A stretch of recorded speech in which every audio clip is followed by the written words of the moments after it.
What's going on, everyone, and welcome to part one of the Rocky Goat Racing Goat Father build. I have some big plans for this thing, and I can't wait to bring you along. So yeah, behind scenes, I've been basically getting this thing all kinds of rusted out. I just wanted to throw my spin on it again, and I think it came out pretty freaking dope. Ended up doing the cage as well, rear fuel cell, all around the rear clip. So basically in the Goat Father build, you're gonna get the cab, tailpiece, the rear shock mount support, which actually supports the rear cage as well, interior seating, here's your skid plate, and I already have my steering wheel dash inside mine.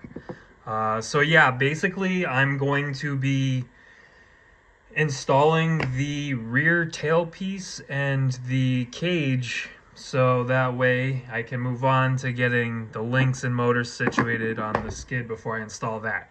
So yeah, let's get to it. Alright, so just for starters here, I'm not going to get it situated yet, but you want to have the two wider sections underneath. What I did is I just slide it up and over the rear fuel cell, and you want this front cross support to be in between both areas, and then the back piece will sit right into the little notches right in front of the fuel cell here, and that way it's gonna go on like that, hopefully. Let's see what happens.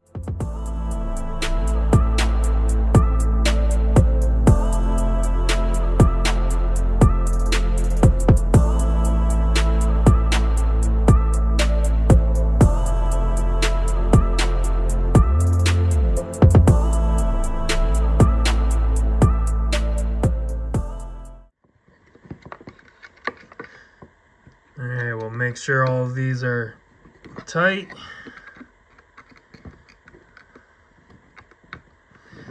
If you notice my broken driver, I still haven't ordered a new one, but hey, it's a flexible tip and it still works. Whatever, right? Alright, so yeah, here we go. The cab and tailpiece is officially mounted, and wow, this thing really looks sweet. Holy cow. Still got a few other tricks up my sleeve with it, but it's looking pretty dope so far. Alright, let's get onto the skid. So for link setup, I'm going to go with these Enduro high clearance links. I actually won these from Sean, Gunners RC. Thanks a lot, bro. I'm definitely going to be putting these things to good use. I wasn't sure which link set I was going to go with, but what's so great about the Goat Father is you can literally adjust where you want your skid plate to go to coordinate with your length and whatnot. So I'm gonna start off with these Gladiator links, and I think we're gonna be able to do just fine. Okay, like any 3D printed part, I always recommend to just basically pre-thread everything, get your bolts in there nice and snug, and that way you don't have to worry about fighting with it as you go into putting the links in. Alright, now that we got our links all situated, can get a kind of an idea where I want them to line up. So in the rear, be like that.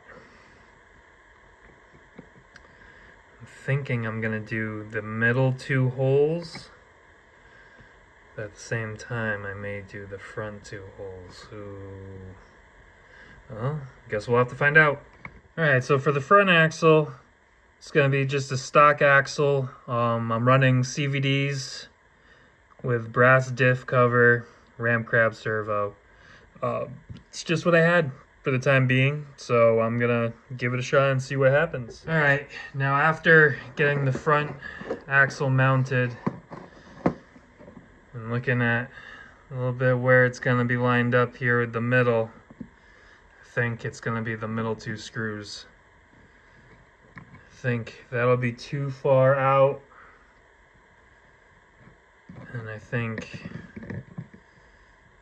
that'll be too far in. So I think the middle two screws are going to be where the two middle holes here are where it's going to go.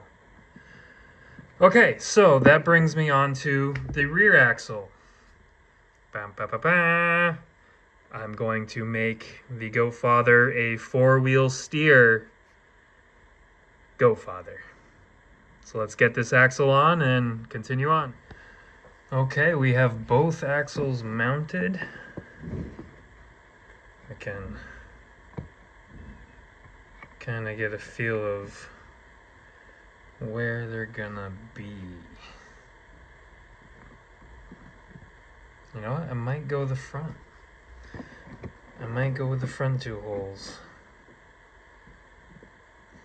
Yeah, we'll see.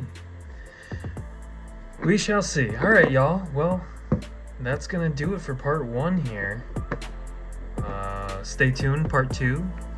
We'll be doing motor, trans, and drive shafts, and getting some wheels and tires going, and we'll be off to the races. Thank you everyone for checking this out. We'll catch you on the next one. Peace!